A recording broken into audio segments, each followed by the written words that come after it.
మిత్రులారా, చాలా ఆనందంగా ఉన్నది, చాలా బాధగా కూడా ఉన్నది. ముందు బాధ గురించి చెప్తా, తర్వాత ఆనందం గురించి చెప్తా.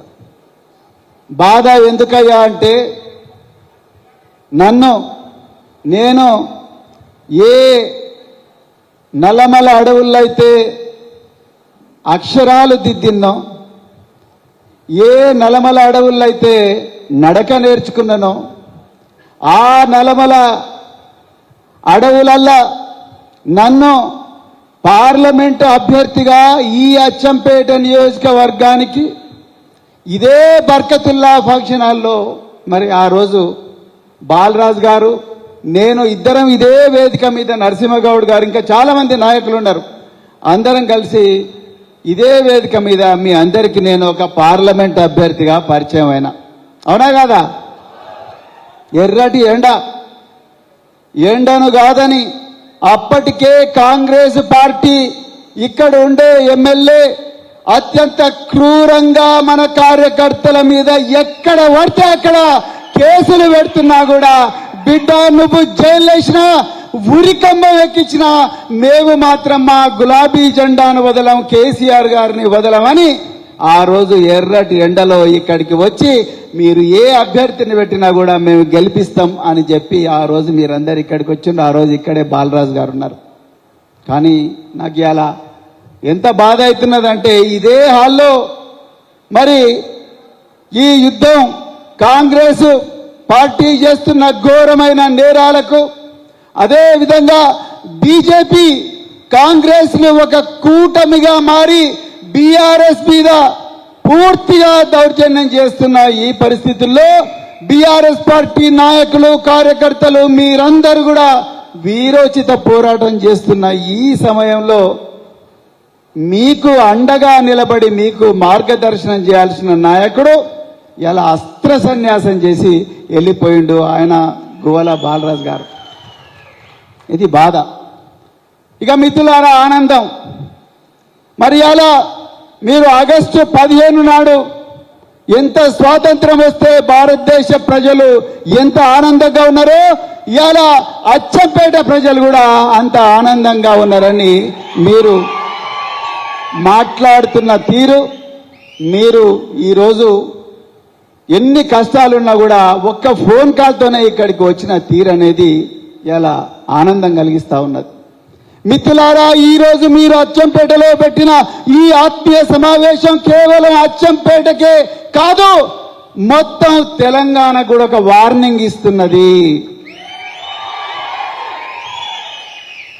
బిడ్డ, నల్లమల అంటే కేవలం పిరికి పందలే ఉండరు. నల్లమలలో చిరుత పులులుంటాయి, పెద్ద పులులుంటాయి. ఆ పెద్ద పులులే ఈరోజు కార్యకర్తల రూపంలో వచ్చిండ్రు. మీరు మీ స్వార్థాన్ని చూసుకొని మీ స్వప్రయోజనాల కోసం అవకాశవాదులుగా మారి, వెన్నుపోటుదారులుగా మారి, బయటికి పోయి తల్లి లాంటి పార్టీ మీద రాళ్ళేస్తే మేము కొదమ సింహాలమైతాం, పెద్ద పులులమైతాం బిడ్డ అని చెప్పి అలా అచ్చంపేటలో కార్యకర్తలందరూ నినదీస్తున్నారు. మీరు కేవలం అచ్చంపేటలో ఉండే గువ్వల బాలరాజు గారికి మాత్రమే వార్నింగ్ ఇస్తలేరు. మొత్తం తెలంగాణలో ఎవరైతే గోడ మీద పిల్లులు ఇప్పటికి కూడా గోతికాడ నక్కల్లా కూర్చున్నారో వాళ్ళందరికీ కూడా అచ్చంపేట ఒక దిక్సూచిగా మారింది. అలా మిత్రులారా, నిజానికి మీరు ఎంత కష్టపడ్డారు నా పార్లమెంట్ ఎలక్షన్లలో నాకు ఇప్పటికి గుర్తుంది మిత్రులారా. మద్దిమడుగుల, పదరాల, వంకేశ్వరంల, లింగాల, బల్మూరుల, లింగాలలో అయితే రాత్రి కాంగ్రెస్ వాళ్ళందరూ వచ్చి కొట్టడానికి పోతే బీఆర్ఎస్ కార్యకర్తలు తమ చేతులనే ఆయుధాలుగా మార్చి కాంగ్రెస్ దుర్మార్గులకు అడ్డం పడ్డ రోజులు కూడా నాకు గుర్తున్నాయి మిత్రులారా. లింగాల, బల్మూర్ల, అదే విధంగా ఉప్పునూతల, అదే విధంగా చారకొండల, అదే విధంగా అచ్చంపేట పట్టణంలో పోల్శెట్టిపల్లి గ్రామంలో ఎక్కడైనా కూడా మీరు కొట్లాడుతూనే ఉన్నారు మిత్రులారా. కొట్లాడిండ్రు, అద్భుతంగా ఓట్లు తీసుకొచ్చిండ్రు. కానీ ఒక్క ఓటమితోనే కుంగిపోతే ఎట్లా బాలరాజు గారు? నాకైతే అర్థం కాలేదు. ఆయన వీడియోలన్నీ చూసిన, ఆయన ఇంటర్వ్యూలో చెప్తున్నారు, ఒక కార్యకర్త అయితే నిన్నగాక మొన్న ఒక మీటింగ్ పెడితే కార్యకర్త 2 చేతులు జోడించి, సార్ 2007 సంవత్సరం నుంచి మీతోనే తిరుగుతున్నాను, దయచేసి పోకండి సార్, బీఆర్ఎస్ పార్టీ గెలవబోతున్నది, మీరెందుకు పోతున్నారు సార్ అంటే ఆయన గుండె కరగలేదు. ఇవాళ ఎక్కడ పోయిండండి ఆయన? బీజేపీ అధ్యక్షుడు రామచంద్రరావు దగ్గరికి పోయిండు. ఇదేనా ఒక బీఆర్ఎస్ నాయకుడు చేయాల్సిన పని? ఒక ఎంపీగా పోటీ చేసిండ్రు, మీరు 2 సార్లు ఎమ్మెల్యే అయినరు, చీఫ్ విప్గా మీకు విప్గా అవకాశం ఇచ్చారు పెద్దలు కేసీఆర్ గారు. అదే విధంగా మీకు నాగర్ కర్నూలు జిల్లా అధ్యక్షులుగా చేసిండ్రు. ఇంతమంది గొప్ప మనసున్న కార్యకర్తలు, పార్టీని ప్రాణానికన్నా ఎక్కువగా ప్రేమించే కార్యకర్తలు, నాయకులు ఇంతమంది ఉండగా ఏ విధంగా మీరు మనసు చంపుకొని ఆ బీజేపీకి పోయినరు? బాలరాజు గారు నిరంతరం ఈ తెలంగాణను దోచుకోవడానికి కాంగ్రెస్ బీజేపీలు 2 ఒకటై కేసీఆర్ గారిని ఎంతో ఇబ్బంది పెడుతూ, కేటీఆర్ గారిని ఇబ్బంది పెడుతూ, మరెందరో సీనియర్ నాయకులను ఇబ్బంది పెడుతున్న ఈ తరుణంలో మనం కేసీఆర్ గారి వైపు ఉండాలనా లేకపోతే బీజేపీ వైపు ఉండాలనా? చెప్పండి మిత్రులారా, ఎవరి వైపు ఉండాలి? మనం గట్టిగా చెప్పండి. కేసీఆర్ గారి వైపు ఉండాలి. మనం ఇలా బాలరాజు గారు అస్త్ర సన్యాసం చేసిపోయాడు. మిత్రులారా, నేను మళ్ళీ చెప్తున్నా, నాకు కాదని కేసీఆర్ గారు ప్రవీణ్ కుమార్కి ఇచ్చిండ్రు అని అన్నారు. మిత్రులారా, మళ్ళీ చెప్తున్నా మిత్రులారా, నేను ఎంపీగా కావాలని నేను బీఆర్ఎస్ పార్టీలోకి రాలేదు. మీ అందరికి చెప్తున్నా సభాముఖంగా, నేను ఈ రాష్ట్రంలో ఈ దేశంలో కేసీఆర్ గారి ఆలోచన విధానం, కేసీఆర్ గారు ఉద్యమించి తెలంగాణను రాజ్యాంగబద్ధంగా తీసుకొచ్చిన విధానం, అదే విధంగా తీసుకొచ్చిన తెలంగాణను కేవలం 10 సంవత్సరాల్లోనే బంగారు తెలంగాణగా మార్చి దేశంలో నెంబర్ 1 చేసిన విధానం, ఆ విధానాన్ని నచ్చి నేను వచ్చిన. మిత్రులారా, మీ అందరికి కూడా తెలుసు, నాకు రేవంత్ రెడ్డి ఫోన్ చేసి అన్నా నీకు Telangana public service commission chairman పదవి ఇస్తా. ఆయనని సభాముఖంగా చెప్పిండు, నేను కాదు చెప్పింది, ఆయనే చెప్పిండు. నీకు ప్లానింగ్ బోర్డు వైస్ చైర్మన్ ఇప్పుడు వనపర్తి చిన్నారెడ్డి ఉన్నారు కదా, డాక్టర్ చిన్నారెడ్డి, ఆ పదవి కూడా ఇస్తాన్నాడు. నేనన్నా, అన్న నేను కేసీఆర్ గారికి మాట ఇచ్చిన ఆయన వెంబడే నడుస్తా కాబట్టి ఆ పార్టీ అధికారంలో లేకపోయినా నేను బీఆర్ఎస్ పార్టీ వెంబడే పోతా అని చెప్పిన. నేను ఆ రోజు కేసీఆర్ గారికి ఆ నందినగర్ నివాసంలో గువ్వల బాలరాజు గారు కూడా ఉన్నారు. ఆ నందినగర్ నివాసంలో నాకు నాగర్ కర్నూలు ఎంపీ సీట్ ఇస్తేనే నేను వస్తా అని ఎప్పుడు కూడా చెప్పలేదు గువ్వల బాలరాజు గారు. మీకు నోరు ఎట్లొస్తుందో నాకైతే తెలియడం లేదు. అది కాకుండా మళ్ళీ నిరంజన్ రెడ్డి గారిని నిందించడం, వారికి అసలు సంబంధమే లేదు ఈ నిర్ణయంలో.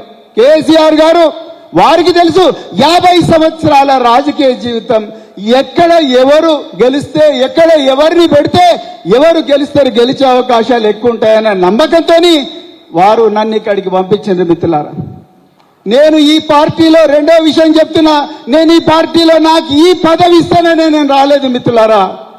నేను ఈ పేద వర్గాలు, అనాదిగా అణచివేయబడ్డ వర్గాలు, అది మద్దిపాడు కావచ్చు, వట్టివారిపల్లి కావచ్చు, పదవ కావచ్చు, వంకేశ్వరం కావచ్చు, మైలారం కావచ్చు, మాచారం కావచ్చు, ఉప్పునూతలు కావచ్చు, ఈ ప్రాంతాల్లో అనాదిగా పోల్చెట్టిపల్లి కావచ్చు, జత్తి సదగోడు కావచ్చు, ఈ ప్రాంతంలో అనాదిగా అణచివేయబడ్డ వర్గాలు, అనాదిగా సంపదకు దూరమైన వర్గాలు, జీవోత్సవాలుగా బతుకుతున్న వర్గాలు, ఈ వర్గాలు బాగుపడాలి. అంతే బీఆర్ఎస్ పార్టీ అధికారంలోకి వస్తేనే, కేసీఆర్ గారు ముఖ్యమంత్రి అయితేనే ఈ వర్గాలకు న్యాయం జరుగుతుందని నమ్మి వచ్చిన. నాకు మినిస్ట్రీ ఇవ్వాలనో, లేకపోతే నాకు ఒక పదవి ఇవ్వాలనో, లేకపోతే నాకు ఎంపీ ఇవ్వాలనో నేను రాలేదు మిత్రులు. అవన్నీ చూసినా నేను 55 సంవత్సరాల వయసులో 7 సంవత్సరాల ఐపీఎస్ పదవి మిగిలి ఉండగానే నేను రాజకీయాల్లోకి వచ్చిన.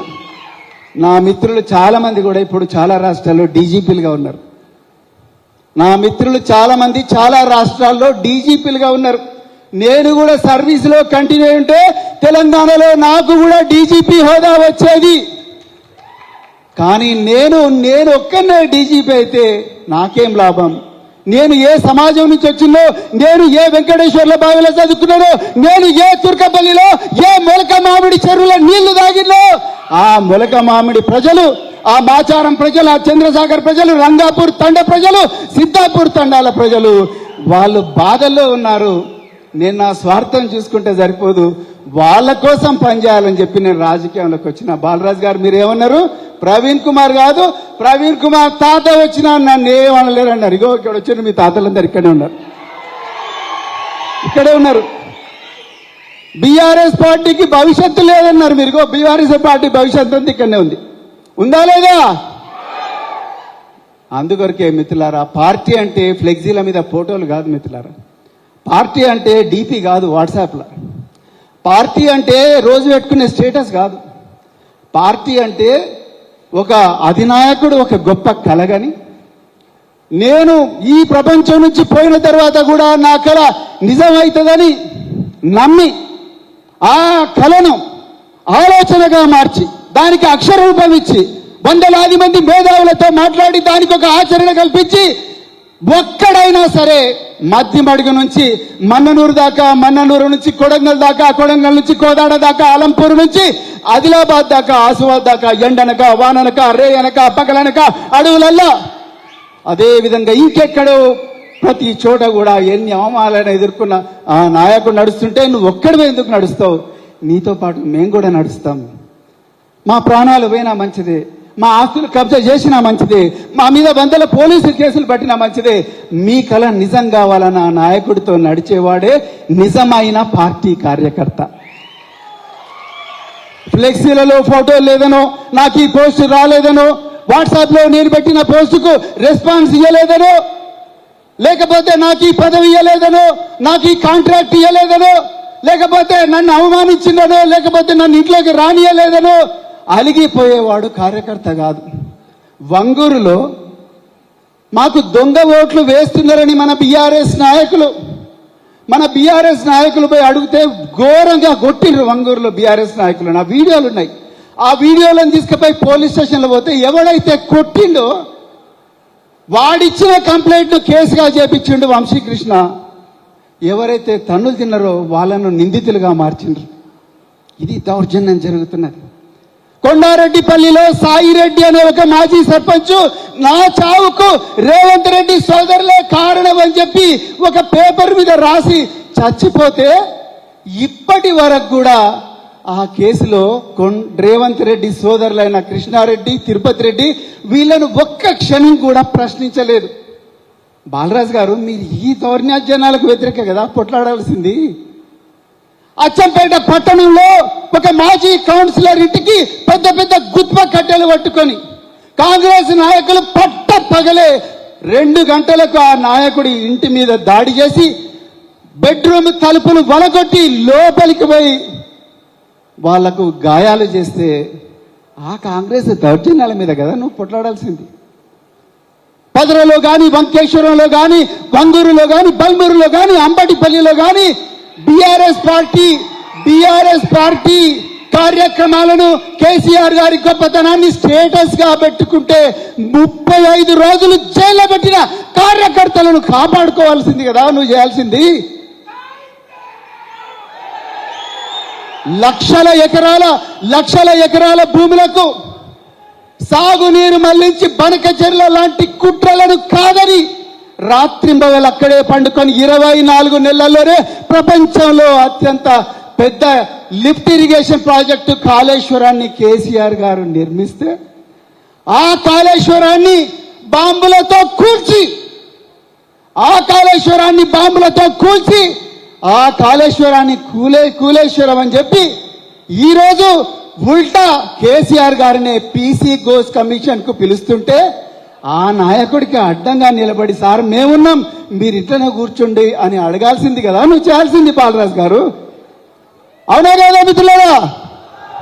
ఈరోజు ఎన్నో నేరాలు, ఎన్నో ఘోరాలు నడుస్తే కేసు. ఏసీబీ నుంచి తెలంగాణ భవన్ కు కేటీఆర్ నడుచుకుంటూ వస్తే కేసు, కేటీఆర్ మేడిగడ్డ ప్రాజెక్టుకు పోతే కేసు, హరీష్ రావు గారు ఏదో సభలో మాట్లాడితే పంజాగుట్టలో కేసు, టెలిఫోన్ ట్యాపింగ్ కేసు, రేవంత్ రెడ్డి తన సొంత మంత్రుల మీద అత్యంత అధునాతనమైన టూల్స్ ను ఇజ్రాయెల్ నుంచి తీసుకొచ్చి వాటితోని తన ఓన్ మంత్రుల మీద ట్యాపింగ్ చేస్తే దాని మీద కేసు లేదు. కానీ కేటీఆర్ చేసిందంట ట్యాపింగ్, కేసీఆర్ చేసిందంట, హరీష్ రావు చేసిందంట, ఇంకెవరో చేసిందని చెప్పేసి ఈ కేసులు. తెలంగాణను ఒక చైనా లాగా తయారు చేయాలని, తెలంగాణలో ఎలక్ట్రిక్ వెహికల్స్ తీసుకురావాలని, తెలంగాణను చైనా కన్నా గొప్పగా తీర్చిదిద్దాలని కేటీఆర్ గారు మొబిలిటీ వ్యాలీ తీసుకొస్తే ఆ మొబిలిటీ వ్యాలీ తీసుకొచ్చినందుకు ఫార్ములా ఈ అనే కేసు. వీటికి వ్యతిరేకంగా కదా బాలరాజు గారు మనం కొట్లాడాల్సింది. ఎక్కడ పోయింది మీరు? రామచంద్రరావు దగ్గరికి పోయిండ్రు. ఎవరి రామచంద్రరావు, ఎవరి బీజేపీ? 8+8. ఒకవైపు చికెను ఫిష్ కర్రీతో కొట్లాడుకునే మల్లు రవి, ఆయన తెలుసుగా మీకు కొల్లాపూర్లో చికెన్ కర్రీ ఫిష్ కర్రీ, వీటి కోసం కొట్లాడుకునే కాంగ్రెస్ నాయకులు 8 మంది, బీజేపీ వాళ్ళు 8 మంది. 8+8 ఎంత? 0. 16 కాదు, 0. ఈ 8+8 16 కావాల్సిన వాళ్ళు 0 ఈ తెలంగాణ ప్రయోజనాలను బొందబెడుతుంటే వీళ్ళకి కదా నువ్వు వ్యతిరేకంగా పోరాడాల్సింది బాలరాజు గారు. ఎట్లా ఏ మనసుతో పోయినరు మీరు? ఆ కార్యకర్త ఏడుస్తుంటే మనకు కన్నీళ్ళు వస్తున్నాయి. ఎంత ప్రాణమిచ్చి ప్రేమించురా బాబు వీళ్ళంతా అనిపిస్తుంది అచ్చంపేటల. అలాంటి టోళ్ళను వదిలేసి అస్త్ర సన్యాసం చేయిపోయిన మిత్రులారా, ఇంతకన్నా చెప్పేదేం లేదు మిత్రులారా. మీకు మళ్ళీ చెప్తున్నా, ముందు శ్రీశైలం మల్లికార్జున స్వామి దగ్గరికి పోవాలంటే ముందు ఉమామహేశ్వర స్వామి దగ్గరికి చంద్రసాగర్ చెరువు మీద నుంచి పోవాలి, అవునా కాదా? అలాగే ఎమ్మెల్యే గెలవాలంటే ముందు మనం చేయాల్సింది ఏం పని? స్థానిక సంస్థలల్లో గెలవాలి. మీకు ఏ ప్రాబ్లం వచ్చినా ఇంతమంది అగ్రనాయకులు ఈరోజు వేదిక మీద మిమ్మల్ని కడుపులో పెట్టి కాపాడుకుంటారు మిత్రులారా. మీరు ఎప్పటికి కూడా భయపడాల్సిన అవసరం లేదు. మీరు తప్పు చేయనంత వరకు ఏ ఎస్ఐ అయినా, ఏసీ అయినా, ఏ డిఎస్పీ అయినా, ఎవరైనా కూడా మీరు భయపడాల్సిన అవసరం లేదు. అవసరం అనుకుంటే మేమందరం కూడా మీతో పాటు కల్వకుర్తి జైల్లోకి వస్తాం. శ్రీకాంతచారి, వేణుగోపాల్ రెడ్డి, ఇషాంత్ రెడ్డి, భోజ్యా నాయక్, సాయి కుమార్, వీళ్ళందరి త్యాగం కంటే గొప్పదా మన జీవితం? అవునా కాదా? వాళ్ళు ఈ కాళేశ్వరం ప్రాజెక్టు చూడకుండా పోయారు, గురుకులాల ప్రాజెక్టులు చూడకుండా పోయారు, మిషన్ భగీరథ నీళ్లు తాగకుండా పోయారు. ఒక్కసారి ఆలోచించండి. కాళేశ్వరం ప్రాజెక్టు నీళ్లలో మొలిచి ఆ నీళ్లు వచ్చిన చేళ్లలో మొలిచిన విత్తనాలను తినే అదృష్టం లేకుండా పోయారు. సిరిపురం యాదయ్య చచ్చిపోతే కూడా నీ పేరేం పేరు బిడ్డ అంటే తెలంగాణ అన్నాడు. మీ నాయన ఏం చేస్తాడంటే తెలంగాణ, మీ అమ్మ పేరేం పేరు అంటే తెలంగాణ అని చెప్పి అపోలో హాస్పిటల్లో ఏడుస్తూ చనిపోయాడు. జై తెలంగాణ అని చనిపోయాడు. నేను చూసిన ప్రత్యక్ష సాక్షిగా. వాళ్ళందరి త్యాగాల కంటే గొప్పదా మన జీవితం? ఇంత స్వార్థం ఉండొచ్చా నాయకుడికి? అందుకొరకే మిత్రులారా, దయచేసి రాత్రింబవళ్ళు ఉప్పు నూతలు కానీ ప్రతి గ్రామంలో కూడా రాత్రింబవళ్ళు ఈ మోసాన్ని, ఈ ఘోరాన్ని ఇదంతా కూడా ప్రజలకు వివరించి రాబోయే రోజుల్లో బీఆర్ఎస్ పార్టీ జెండా 100కు 60 కాదు, ఇంతకుముందు ఒక వక్త అన్నాడు 100కు 60 కాదు, 100కు 100 గ్రామాల్లో మన జెండానే ఎగరాలి, అవునా కాదా? అందరూ 2 చేతులెత్తి ఒకసారి చెప్పండి, జై తెలంగాణ, జై తెలంగాణ. కేసీఆర్ గారి నాయకత్వం, కేసీఆర్ గారి నాయకత్వం, జై తెలంగాణ. కొంచెం ఎక్కువగా సమయం తీసుకున్నందుకు సభాధ్యక్షులు మర్రి జనార్దన్ గారికి క్షమాపణలు. Thank you.